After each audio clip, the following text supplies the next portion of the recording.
नमस्कार बच्चों, कैसे हैं आप सब। आशा करती हूँ आप सभी अच्छे होंगे, स्वस्थ होंगे, खुश होंगे और अपनी पढ़ाई भी अच्छे से कर रहे होंगे। तो जैसा कि आप सभी जानते हैं, मैं हूँ आपकी हिंदी की अध्यापिका और मैं स्वागत करती हूँ आप सभी का आईसीटी वर्चुअल क्लासरूम में। और आज हम यहाँ पर एकत्रित हुए हैं पढ़ने के लिए क्लास 10th की हिंदी। क्लास 10th की हिंदी में जैसे कि आप सभी को पता है, हमने सैंपल पेपर शुरू किया है क्योंकि आपकी परीक्षाएं नजदीक हैं और आप सभी परीक्षाओं की तैयारी में लगे हैं। तो किस तरह से आपने टाइम मैनेजमेंट करते हुए, अपने समय को देखते हुए अपने प्रश्न पत्र को अटेंड करना है और सारी जरूरी चीजों को आपने कैसे रिवाइज करना है, कैसे पढ़ना है, ये हम इसमें सीख रहे हैं। तो कल हमने जो हमारा पिछला सेशन था, इसमें हमने अपठित गद्यांश यानी कि जो आपका पहला प्रश्न है, इसे हमने सॉल्व किया था। आज हम इसी सैंपल पेपर को कंटिन्यू करेंगे, चलेंगे स्मार्ट बोर्ड की तरफ, शुरू करेंगे आज का सेशन। सभी बच्चे ध्यानपूर्वक पढ़ेंगे और समझेंगे। तो हमने अपने पिछले सेशन में अपना जो पहला प्रश्न है, इसे हमने कंप्लीट कर लिया है, जो कि एक अपठित गद्यांश है। इसके हमने सभी प्रश्नोत्तर भी कर लिए थे और अंतिम जो इसका एक प्रश्न था, और जैसे कि मैंने आपको बताया कि सभी जो प्रश्न है वो आपके 2 नंबर के हैं। ये टोटल 10 नंबर का आपका अपठित गद्यांश यहाँ पर आता है और 2 नंबर का आपका एक प्रश्न है। यहाँ पर 5 प्रश्न आपको इस अपठित गद्यांश में दिए गए हैं, जिसमें से 4 प्रश्न हमने कर लिए थे और एक प्रश्न मैंने आपको होमवर्क में दिया था कि इस प्रश्न का उपयुक्त शीर्षक आप सुझाएंगे। तो जो हमने ये यहाँ पर एक गद्यांश जो हमने पढ़ा था, तो इसमें सबसे जरूरी चीजें हमने आत्म साक्षात्कार के बारे में पढ़ा था, शिक्षक के कर्तव्य और समाज के कर्तव्य के बारे में पढ़ा था, और भी बहुत सारी चीजें, जरूरी चीजें हमने इस अपठित गद्यांश में पढ़ी थी। और उसी के आधार पर मैंने आप लोगों को कहा था कि आप इसका एक उपयुक्त शीर्षक सुझाएंगे, यानी कि एक उपयुक्त शीर्षक आप इसका बताएंगे कि क्या हो सकता है। और मैंने आप लोग से कहा था कि आप चैट के माध्यम से मुझे इसका आंसर भी दे सकते हैं, यानी कि अगर आपको आप अवेलेबल नहीं क्लास में है तो आप चैट के माध्यम से भी मुझे आंसर दे सकते हैं। तो इसका एक उपयुक्त शीर्षक यहाँ पर ये हो सकता है कि ज्ञान एवं आत्म साक्षात्कार। मैं अपनी तरफ से आप लोगों को आंसर बता रही हूँ। आप लोगों का जो आंसर है आप इसमें लिख सकते हैं, बता सकते हैं। ज्ञान एवं आत्म साक्षात्कार, ज्ञान एवं आत्म साक्षात्कार। तो ये एक उपयुक्त शीर्षक इस गद्यांश का हो सकता है। अगला प्रश्न भी हमने लगभग सॉल्व कर लिया था, अगले प्रश्न को भी हमने लगभग पढ़ लिया था। इसमें यहाँ पर निबंध आप लोगों को दिया है कि निबंध को आप किस तरह से लिखेंगे। तो यहाँ पर आप लोगों को 2 विषय दिए गए हैं और किसी एक विषय पर आपने निबंध लिखना है। और आप देख सकते हैं यहाँ पर शब्दों की एक सीमा आपको दी गई है कि आपको केवल 250 शब्दों के अंतर्गत ही आपने निबंध को लिखना है। तो जैसे कि हमने कहा, आपका पहला टॉपिक यहाँ पर दिया गया था योगासन एवं स्वास्थ्य। तो योगासन एवं स्वास्थ्य में आप जब निबंध लिखेंगे तो आप इन पॉइंट्स को ध्यान में रखते हुए निबंध लिखेंगे। आपने 2 चीजें ध्यान रखनी है। सबसे पहले आपने ध्यान रखना है कि 250 शब्दों से ज्यादा आपका निबंध नहीं होना चाहिए। ऐसा नहीं है कि आपका 10 नंबर का प्रश्न है तो आप उस पर 10 पेज भर दें और कुछ भी जरूरी चीजें ना हो। तो कुछ यहाँ पर महत्वपूर्ण टॉपिक्स आपको दिए गए हैं, जैसे योगासन और स्वास्थ्य। इसका सबसे पहले आपको अर्थ बताना है, उसके बाद योगासन और खेल में आपको अंतर बताना है, या योगासन को और खेल को अलग अलग आपने डिफाइन करना है। तो देखिए, आप अर्थ अगर बताते हैं तो आप बहुत अच्छे से अर्थ को एक पेज में बहुत अच्छे से लिख सकते हैं। योगासन और खेल के बारे में अगर आप बताते हैं तो 1 से 1.5 पेज में आप इसको भी लिख सकते हैं। फिर योगासन से स्वास्थ्य में होने वाले लाभ, और दो तरह के लाभ, कैसे, शारीरिक और मानसिक लाभ, तो इसको भी आप अगर चाहे तो अलग अलग पेज में यानी कि 2 पेजेस में आप लिख सकते हैं। अगला, योगासन से अनुशासन और व्यक्तित्व विकास, तो इसको आप एक अलग पेज पर लिख सकते हैं। तो इस तरह से आप लगभग 4 से 5 पेज, और जो कि इन हेडिंग्स से भरा हुआ होना चाहिए, यानी कि इन हेडिंग्स का के बारे में उसमें लिखा हुआ होना चाहिए। तो इस तरह से आप यहाँ पर 250 शब्दों का निबंध यहाँ पर लिखेंगे, और जो कि आपको यहाँ पर बहुत ही अच्छे तरह से दिया गया है। अगला यहाँ पर निबंध आपको टॉपिक दिया गया है भारतीय संस्कृति, तो ये भी बहुत ही अच्छा टॉपिक आपका निबंध का है। देखिए जैसे कि मैंने कहा, ये जो हमने प्रश्न पत्र लिया है ये आपका 2019 का है, यानी कि 2019 का है। इसके बाद आपको जब हम नेक्स्ट क्लास जो हमारी होगी, जब हमारा ये सैंपल पेपर खत्म हो जाएगा, उसके बाद हम 2020 और 2021 का जो सैंपल पेपर है उसको भी हम लेंगे, ताकि आपको पता चले कि कौन कौन से जो विषय है वो महत्वपूर्ण है निबंध हेतु, और उसमें क्या क्या चीजें आपको प्रैक्टिस करनी है, क्या क्या चीजें आपको पढ़नी है, क्या क्या चीजें आपको जाननी है, याद करनी है पहले से। तो जैसे कि भारतीय संस्कृति आपको यहाँ पर दूसरा टॉपिक दिया गया है, इसमें भी आप देख सकते हैं इसके सब टॉपिक्स दिए गए हैं, इसके सब टॉपिक्स दिए गए हैं, और इन्हीं के आधार पर आपने इस निबंध को लिखना है केवल 250 शब्दों की सीमा में। प्राचीनतम संस्कृति, अगर आप भारतीय संस्कृति के बारे में बता रहे हैं तो सबसे पहले आप प्राचीनतम संस्कृति के बारे में बताएंगे कि हमारे देश की, या क्योंकि भारतीय संस्कृति के को बता रहे हैं तो किस तरह से भिन्न है, इसके लिए आपको थोड़ा बहुत बाकी संस्कृतियों के बारे में भी पता होना चाहिए। तो प्राचीनतम संस्कृति के बारे में सबसे पहले आप बताएंगे, फिर आप बताएंगे अनेकता में एकता, किस तरह से हमारे देश में बहुत सारी भाषा, बहुत सारे जाति धर्म के लोग होते हुए भी अनेकता में एकता का हमारे देश में मंत्र है। तो इसको भी आप बहुत अच्छे से कर सकते हैं। फिर अगला एक बहुत महत्वपूर्ण पॉइंट यहाँ पर दिया गया है, विश्व बंधुत्व की भावना। हमारा जो देश भारत है उसकी इस संस्कृति के कारण ही, जो उसकी प्राचीनतम संस्कृति चली आ रही है, और इसी संस्कृति के कारण ही उसमें विश्व बंधुत्व की भावना है, यानी कि वो विश्व के प्रत्येक व्यक्ति को अपना बंधु, विश्व को अपना कुटुंब, और विश्व के प्रत्येक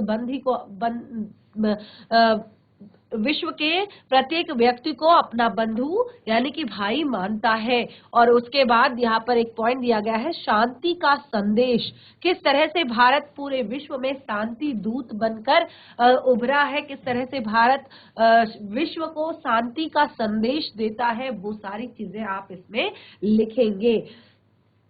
तो इस तरह से 2 टॉपिक आपको यहाँ पर दिए गए हैं, केवल 250 शब्दों में आपने निबंध लिखना है, तो यहाँ पर आप इस निबंध को लिख सकते हैं। अगला आपका प्रश्न है, आपके गांव शहर में पेयजल का गंभीर संकट है। आपने पेयजल मंत्री को समस्या के समाधान के संदर्भ में एक पत्र लिखा है, और आपका नाम काल्पनिक यानी कि क ख ग है। आप कुछ भी अपना यहाँ पर नाम नहीं डालेंगे, आपका काल्पनिक नाम क ख ग है, ठीक है। क्योंकि ये आपका एग्जाम का चल रहा है, ये आपका बोर्ड एग्जाम है, तो यहाँ पर आप केवल अपने क ख ग का आप यहाँ पर प्रयोग करेंगे, किसी नाम का आप यहाँ पर प्रयोग नहीं करेंगे। अगला इसी में एक और आपको दिया गया है, केवल आपको एक यहाँ पर पत्र लिखना है, और देख सकते हैं कि आप पत्र जो है 5 नंबर का है। अगला है यहाँ पर, निकटवर्ती किसी पर्यटन स्थल के 1 दिवसीय शैक्षिक भ्रमण हेतु अपनी कक्षा के छात्रों की ओर से अपने प्रधानाचार्य को एक प्रार्थना पत्र लिखिए, और आपका काल्पनिक नाम क ख ग है, ठीक है। तो यहाँ पर आपको 2 अलग अलग तरह के पत्र आपको यहाँ पर दिए गए हैं। देखिए पत्र ये दोनों ही व्यावसायिक पत्र है, क्योंकि कोई भी ये पत्र आपका यहाँ पर अनौपचारिक पत्र नहीं है। दोनों ही ये आपके औपचारिक पत्र हैं। औपचारिक पत्र यानी कि जो आप किसी व्यवसाय से जुड़े हुए या प्रार्थना पत्र या किसी कार्यालय से जुड़े हुए पत्र जो आप लिखते हैं, वो पत्र आपके औपचारिक पत्र कहलाते हैं। पत्र कितने टाइप के होते हैं? पत्र आपके दो टाइप के होते हैं, औपचारिक पत्र और अनौपचारिक पत्र।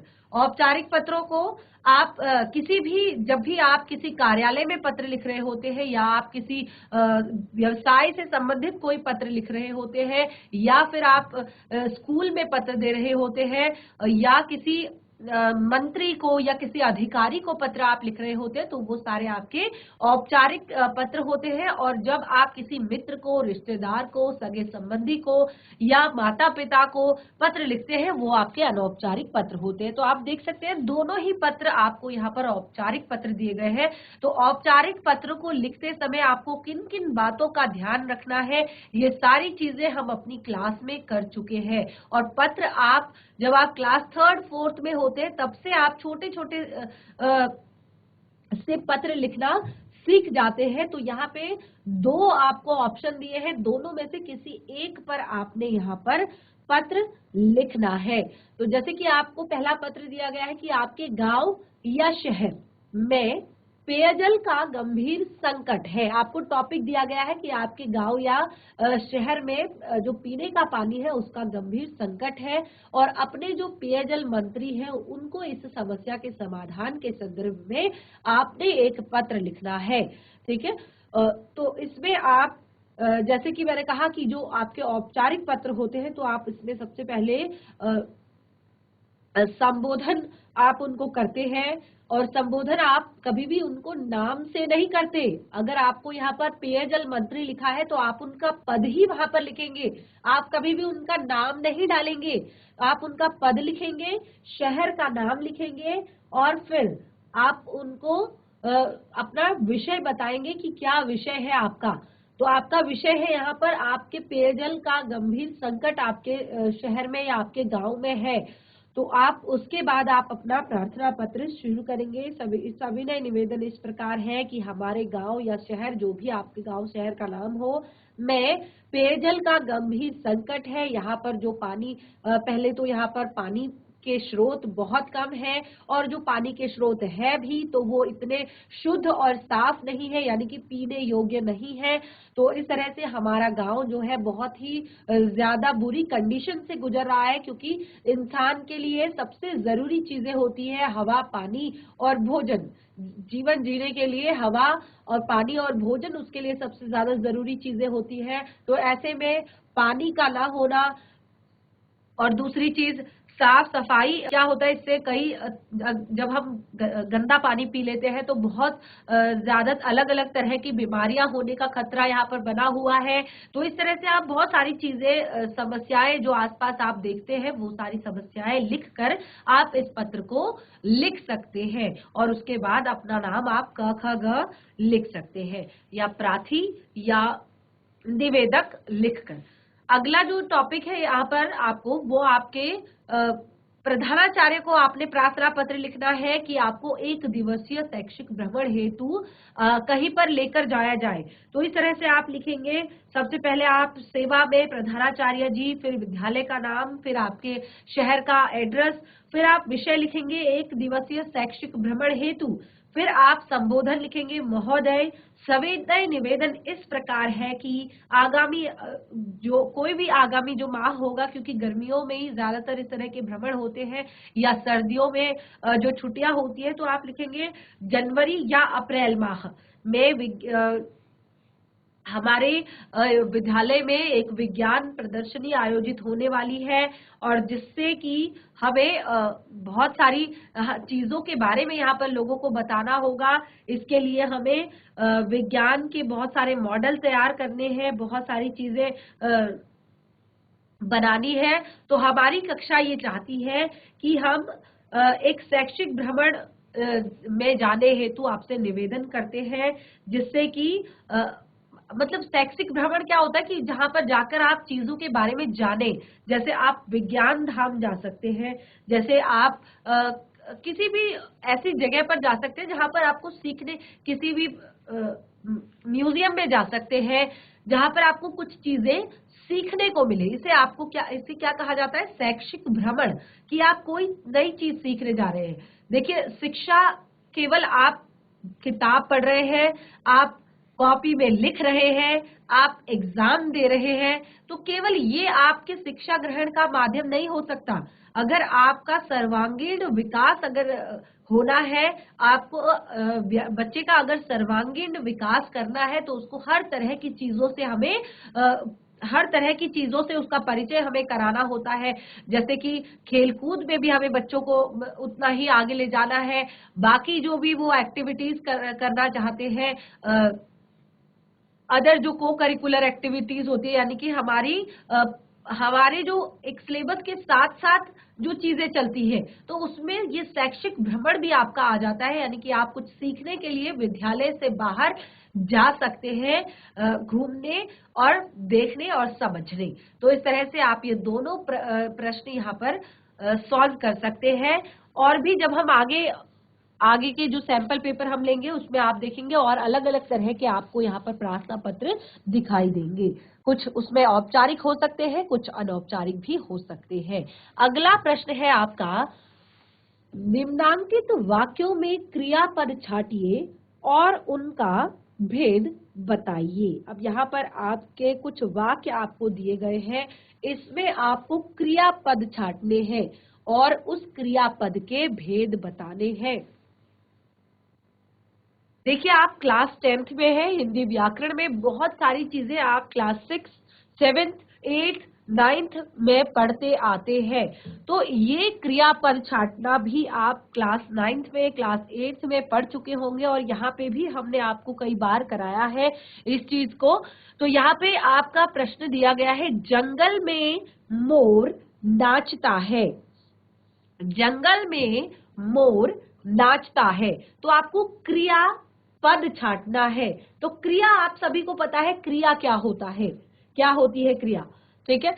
जंगल में मोर नाचता है, आपको क्रियापद छांटना है और उसका भेद बताना है।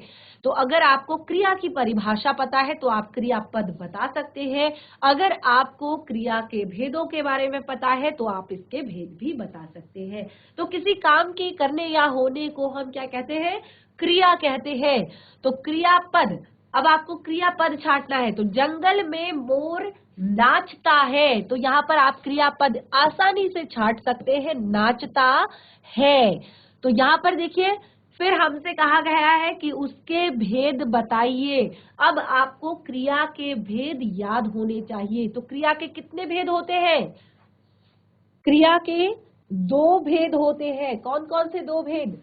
सकर्मक क्रिया और अकर्मक क्रिया। जंगल में मोर नाचता है, तो यहाँ पर आपको बताना है कि ये क्रिया सकर्मक है या अकर्मक है। तो आपकी ये जो क्रिया है सकर्मक क्रिया है। कौन सी क्रिया है? सकर्मक क्रिया है। और ये संयुक्त तथा असमापिका भी है। अगला है, लता गाना गाती है। लता गाना गाती है। अभी अभी बताया, किसी काम के करने या होने को क्या कहते हैं?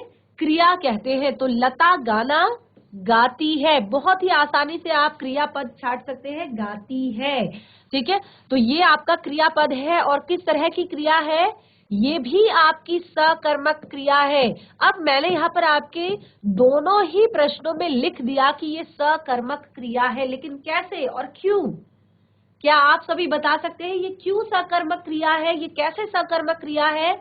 देखिए, जहां पर कर्म उपलब्ध होता है वहां पर सकर्मक क्रिया होती है, जहां पर कर्म उपलब्ध नहीं होता है वहां पर अकर्मक क्रिया होती है। लता गाना गाती है, लता गाती है, लता खाती है, लता पढ़ती है, ये सारी आपकी अकर्मक क्रिया है, क्योंकि यहाँ पर कर्म उपलब्ध नहीं है। अगर मैं कहूं लता गाना गाती है, लता खाना खाती है, लता पुस्तक पढ़ती है, तो ये आपकी सकर्मक क्रिया है। क्यों? देखिए, गाना शब्द जो आपका है वो आपकी क्या है? कर्म है, यानी कि जहां पर कर्म आपका उपलब्ध रहेगा उसे हम सकर्मक क्रिया कहेंगे। तो जैसे कि मैंने कहा लता खाना खाती है, तो खाना शब्द यहाँ पर है, यानी कि कर्म उपलब्ध है, तो ये सकर्मक क्रिया होगा। लता पुस्तक पढ़ती है, पुस्तक शब्द है यहाँ पर, तो ये सकर्मक क्रिया है। तो इस तरह से आपने देखा कि जहां पर कर्म उपलब्ध होता है उसे सकर्मक क्रिया कहते हैं, जहां पर कर्म उपलब्ध नहीं होता है उसे अकर्मक क्रिया कहते हैं। अगला, यथा निर्देश उत्तर दीजिए। अब आपको यहाँ पर निर्देश दिए गए हैं, आप देख सकते हैं वाक्य दिया गया है और उसके सामने निर्देश दिए गए हैं कि आपको वाक्य इस तरह से बदलना है, इस तरह से आपको वाक्य को चेंज करना है। अब मैंने उसे समझाया किंतु वह नहीं माना। मैंने उसे समझाया किंतु वह नहीं माना। आप यहाँ पर देख सकते हैं आपको समुच्चय बोधक शब्द बताना है। समुच्चय बोधक शब्द, तो समुच्चय बोधक शब्द क्या होते हैं? सबसे पहले आपने इसकी परिभाषा हमें बतानी है कि समुच्चय बोधक शब्द क्या होते हैं। देखिए, समुच्चय बोधक शब्द आप बहुत अच्छे से पढ़ चुके हैं जब आपने क्रिया विशेषण शब्द पढ़े हैं। समुच्चय बोधक शब्द आपने तब पढ़े जब आपने क्रिया विशेषण पढ़े हैं, तो वहां पर आपको समुच्चय बोधक शब्दों को बताया गया है कि किसे कहते हैं समुच्चय बोधक। आप ध्यान पूर्वक वाक्य को पढ़िए। मैंने उसे समझाया किंतु वह नहीं माना। मैंने उसे समझाया किंतु वह नहीं माना, इसको आपने समुच्चय बोधक में बदलना है। तो अगर आप कहें समुच्चय बोधक की क्या परिभाषा होती है, देखिए समुच्चय बोधक की परिभाषा होती है शब्दों, वाक्यांशों और वाक्यों को जोड़ने वाले शब्दों को समुच्चय बोधक कहते हैं। कभी भी, इसीलिए जब भी आपको ये चीजें पढ़ाई जाती है तो सबसे पहले आपको परिभाषा लिखाई जाती है ताकि आप चीजों को सबसे पहले पहचान पाएं। आगे तो आप तब बढ़ेंगे, उसके भेदों को तो आप तब बताएंगे जब आपको चीजों की पहचान हो जाएगी। तो समुच्चय बोधक शब्द बताइए। मैंने उसे समझाया किंतु वह नहीं माना। अब आपने देखा कि यहाँ पर दो वाक्य या दो शब्दांश आपको यहाँ पर दिए गए हैं, दो शब्द आपको दिए गए हैं। मैंने उसे समझाया, वह नहीं माना। आप देख सकते हैं दो छोटे छोटे वाक्य आपको यहाँ पर दिए गए हैं। मैंने उसे समझाया, वह नहीं माना, तो किस शब्द से जुड़ा हुआ है ये? किंतु। तो किंतु शब्द जो है ये आपका समुच्चय बोधक शब्द है। अब ये समुच्चय बोधक शब्द है, लेकिन कौन सा समुच्चय बोधक शब्द है ये आप स्वयं से बताएंगे, क्योंकि यहाँ पर बहुत सारे जो भेद है समुच्चय बोधक के ये मैंने आप लोग को कराए हैं। समुच्चय बोधक के दो जो भेद है ये मैंने आप लोग को कराए हैं, तो ये आपको पता होगा कि ये कौन सा भेद है समुच्चय बोधक का। ठीक है, तो इसी तरह से अगला है विद्यालय कल ही खुलेगा। विद्यालय कल ही खुलेगा, तो आपको इस वाक्य में निपात बताना है। विद्यालय कल ही खुलेगा, निपात क्या है इस वाक्य में? निपात क्या होते हैं? निपात क्या होते हैं?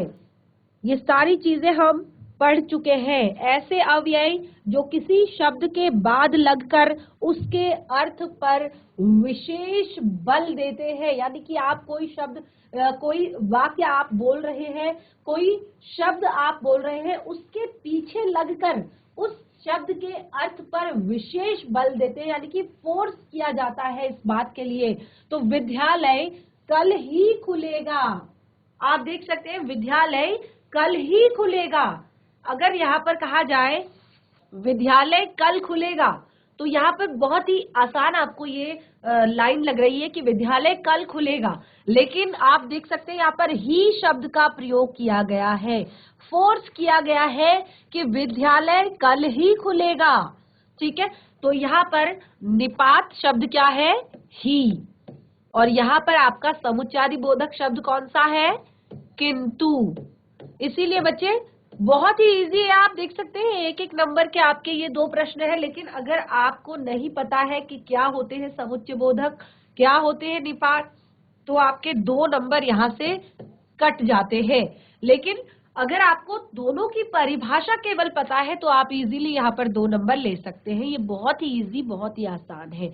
अगला प्रश्न है, निम्नांकित का यथा निर्देश उत्तर दीजिए। अब यहाँ पर फिर से आपको कुछ निर्देश दिए गए हैं, उसी के आधार पर आपको प्रश्नों के उत्तर देने हैं। क, अध्यापक ने बताया कि कल स्कूल की छुट्टी रहेगी। यह निम्न में से किस तरह का वाक्य है? अध्यापक ने बताया कि कल स्कूल की छुट्टी रहेगी। यह निम्न में से किस प्रकार का वाक्य है? देखिए, अब आपसे पूछा गया है कि ये किस प्रकार का वाक्य है। आप देख सकते हैं बहुत ही इजी है, यहाँ पर देख सकते हैं एक एक नंबर के ये प्रश्न है। अगर आपको जरा सा भी कंफ्यूजन होता है तो आपका 1 नंबर यहाँ पर कट जाता है। तो इसीलिए सबसे पहले आप सरल वाक्य, मिश्र वाक्य, संयुक्त वाक्य की परिभाषा को याद कीजिए। सबसे पहले आप वाक्यों की परिभाषा को याद कीजिए और उसके बाद आपके लिए ये सारी चीजें बहुत ही ज्यादा आसान हो जाएंगी, बहुत ही ज्यादा इजी हो जाएंगी। अगर आपको पता है कि सरल वाक्य क्या होते हैं तो आप बहुत ही आसानी से बता सकते हैं कि ये कौन सा वाक्य है। अगर आपको पता है कि अगर आपको पता है कि मिश्र वाक्य क्या होते हैं तो आप बहुत ही आसानी से बता सकते हैं कि ये कौन सा वाक्य है। अगर आपको पता है कि संयुक्त वाक्य क्या होते हैं तब भी आप आसानी से बता सकते हैं कि ये कौन सा वाक्य है। तो जैसे कि मैंने कहा, अध्यापक ने बताया कि कल स्कूल की छुट्टी रहेगी। कल स्कूल की छुट्टी रहेगी। देखिए, सरल वाक्य क्या होते हैं? जिस वाक्य में एक उद्देश्य होता है, एक विधेय होता है, एक क्रिया होती है, उसे हम सरल वाक्य कहते हैं। बहुत ही ज्यादा इजी। संयुक्त वाक्य क्या होते हैं? जिस वाक्य में समानता के आधार पर 2 उपवाक्यों से जुड़े समुच्चय बोधक से जुड़ते हैं, यानी कि ऐसे शब्द क्या है? समुच्चय बोधक से जुड़े हुए रहते हैं। लेकिन मिश्र वाक्य क्या होते हैं? जिस वाक्य में एक प्रधान उपवाक्य और दूसरा आश्रित उपवाक्य होता है। तो अब आप ध्यान पूर्वक समझिए, अध्यापक ने बताया कि कल स्कूल की छुट्टी रहेगी। ठीक है, तो ये आपका जो शब्द है ये आपका मिश्र वाक्य है। ये आपका कौन सा वाक्य है? ये आपका मिश्र वाक्य है। अध्यापक ने बताया कि कल स्कूल की छुट्टी रहेगी। तो इस तरह से आप देख सकते हैं आपका जो सही उत्तर है वो है मिश्र वाक्य। अगला प्रश्न हम लेंगे, निम्न में से आज्ञार्थक वाक्य का चयन कीजिए। बहुत ही ज्यादा आसान। अगर आपको पता है आज्ञार्थक वाक्य क्या होते हैं, देखिए कौन कौन से वाक्य होते हैं? विधान वाक्य, निषेध वाक्य, संदेह वाक्य, इच्छा वाक्य, प्रश्न वाक्य, आज्ञा वाक्य।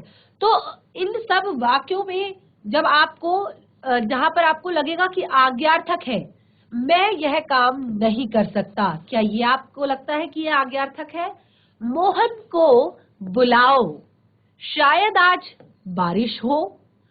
तो आप बिल्कुल आंख बंद करके आसानी से देख सकते हैं मोहन को बुलाओ। ये आपका एकदम सही आंसर इस प्रश्न का हो सकता है, इस प्रश्न का है। ठीक है, क्योंकि यहाँ पर आज्ञा दी जा रही है, मोहन को बुलाओ। अब यहाँ पर वाच्य। अब आपका अगला जो प्रश्न है वो वाच्य से संबंधित है। तो जब आप क्लास 10th में होते हैं तो वाच्य आपके लिए बहुत ही ज्यादा महत्वपूर्ण होते हैं। वाच्यों को पढ़ना और वाच्यों को समझना। देखिए, पहला आपको यहाँ पर प्रश्न दिया गया है, राधा ने रामायण पढ़ी। तो इसको आपने कर्म वाच्य में बदलना है। सबसे पहले तो आपको ये पता होना चाहिए कि ये कौन सा वाच्य है। अगर आपको कर्म वाच्य की परिभाषा पता है, अगर आपको कृत वाच्य की परिभाषा पता है, अगर आपको भाव वाच्य की परिभाषा पता है, तो आप आसानी से बता सकते हैं कि ये कौन सा वाच्य है और इसको आप कर्म वाच्य में किस तरह से बदलेंगे। तो राधा ने रामायण पढ़ी, तो ये आपका कृतवाच्य है। कौन सा वाच्य है? कृतवाच्य है। तो अब आपको कृतवाच्य को कर्मवाच्य में बदलना है। तो कृतवाच्य को कर्मवाच्य में बदलने के लिए आप क्या करेंगे? कृतवाच्य को कर्मवाच्य में बदलने के लिए आप से या के द्वारा शब्द का प्रयोग करेंगे। जैसे राधा के द्वारा रामायण पढ़ी गई, ठीक है, या राधा से रामायण पढ़ी गई। तो कृतवाच्य से कर्मवाच्य को बदलने के लिए से या के द्वारा शब्द का प्रयोग किया जाता है। लेकिन बच्चे, सिर्फ ये पता होने से नहीं आपका काम चलेगा।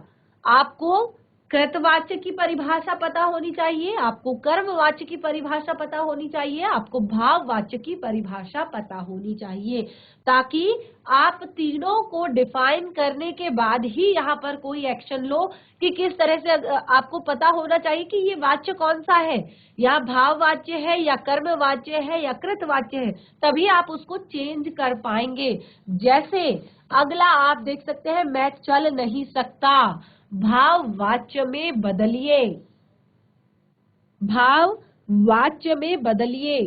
मैं चल नहीं सकता, ये कौन सा वाच्य है? मैं चल नहीं सकता। ये आपका कृतवाच्य है। मैं चल नहीं सकता, यहाँ पर कर्ता की प्रधानता है, कर्ता जो है वो प्रमुख है, इसलिए मैं चल नहीं सकता। तो अगर आपको इसे भाववाच्य में बदलना है, आप क्या लिखेंगे? मुझसे चला नहीं जाता। तो इसके लिए आपको क्या पता होना चाहिए? आपको भाववाच्य को किस तरह से आप कर्मवाच्य को भाववाच्य में बदलेंगे, कृतवाच्य को भाववाच्य में बदलेंगे, ये सारी चीजें आपको याद होनी चाहिए। और भाववाच्य की जो परिभाषा है, भाववाच्य की जो विशेषता है, वो आपको याद होनी चाहिए। तो भाववाच्य की एक विशेषता है कि ये ज्यादातर निषेधार्थक होते हैं। और दूसरा, इसमें कैसी चीजें ज्यादातर होती है? जैसे जाता शब्द, मुझसे चला नहीं जाता, मुझसे खाया नहीं जाता, रोहन से लिखा नहीं जाता, या रोहन से गाया नहीं जाता। तो जाता शब्द का यहाँ पर प्रयोग ज्यादातर किया जाता है। तो इस तरह से हमने देखा कि आपके वाच्य भी हमारे यहाँ पर बहुत ही ज्यादा महत्वपूर्ण टॉपिक है, वाक्य भी आपका बहुत ही ज्यादा महत्वपूर्ण टॉपिक है हिंदी व्याकरण में। और आपके जो प्रायवाची शब्द है, देखिए आपको ऐसा लगता है कि प्रायवाची शब्द केवल छोटे बच्चों के एग्जाम में आते हैं, लेकिन आपकी क्लास में भी कई बार ये शब्द दिए जा सकते हैं। तो अब आपको प्रायवाची शब्द बताने हैं। आदित्य, तो आदित्य का यहाँ पर प्रायवाची शब्द आपका होगा अर्क, ठीक है। निम्न में से कौन सा शब्द वसुमती का समानार्थी नहीं है?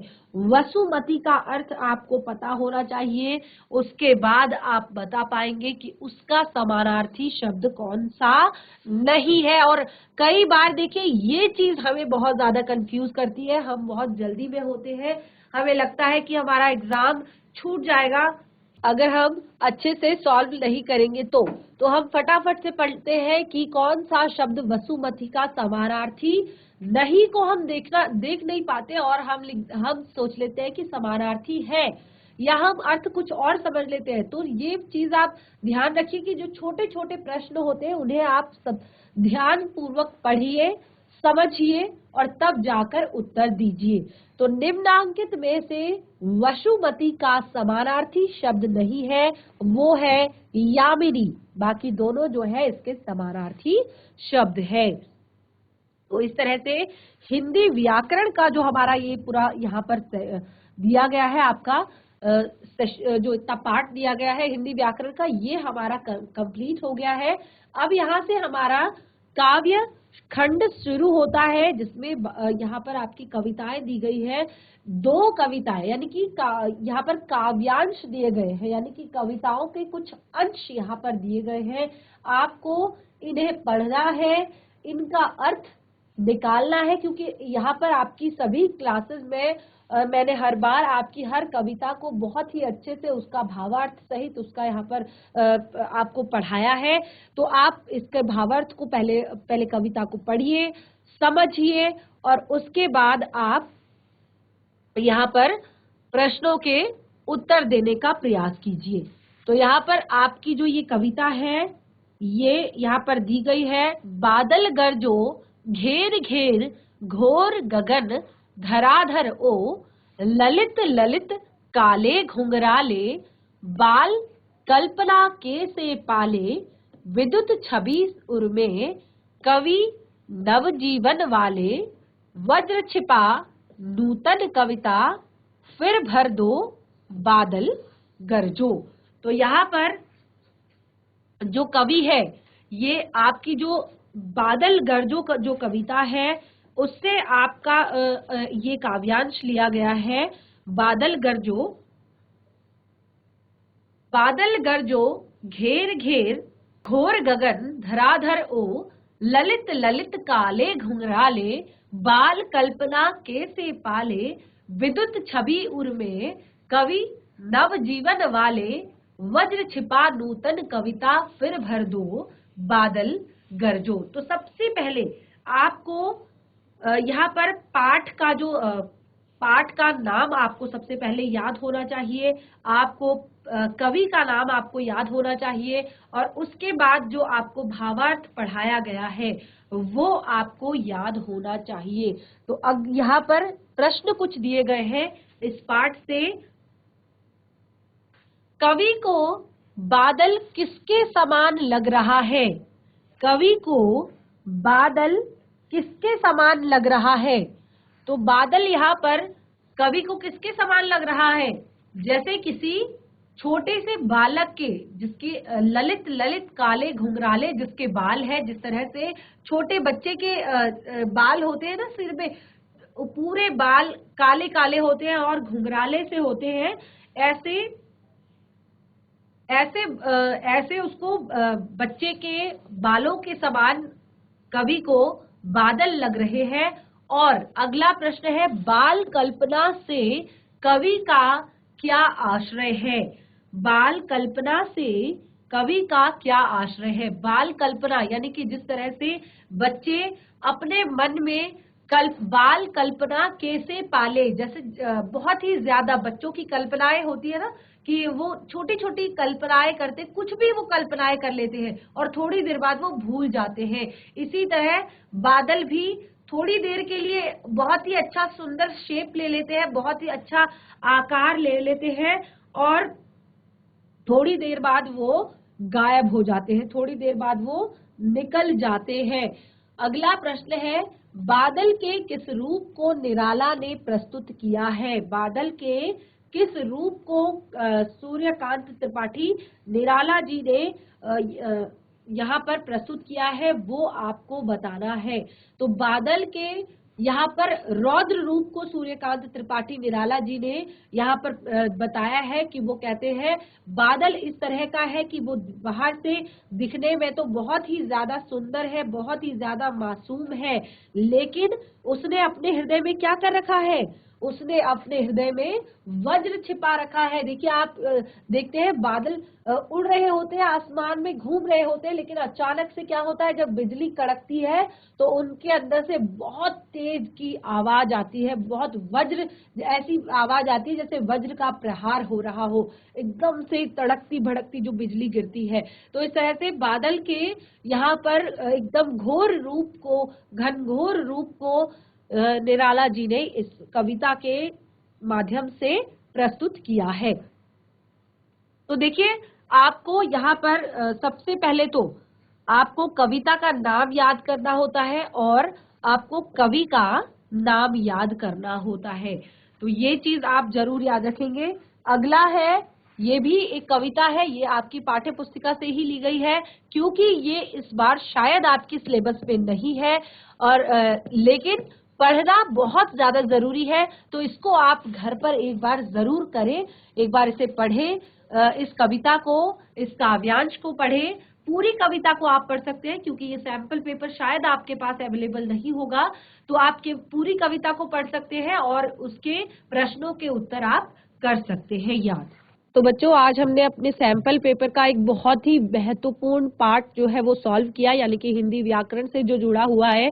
और इसमें जैसे कि मैं आपको हर बार कहती हुई आई हूँ और अभी भी कह रही हूँ कि अगर आपको हिंदी व्याकरण से जुड़ी हुई कोई भी परेशानी है, कोई भी दिक्कत है किसी पाठ में, किसी टॉपिक में, चाहे वो वाक्य हो, वाक्यांश हो, वाच्य हो, या कोई भी पद हो, या और कोई चीज, अलंकार, समास, जो भी आप पढ़ना चाहते हैं, समझना चाहते हैं, पर्यायवाची शब्द जानना चाहते हैं, विलोम शब्द जानना चाहते हैं, अनेकार्थी शब्दों के बारे में जानना चाहते हैं, तो आप मुझे चैट के माध्यम से बता सकते हैं। आपकी हर समस्याओं के समाधान के लिए हम यहाँ पर उपलब्ध है।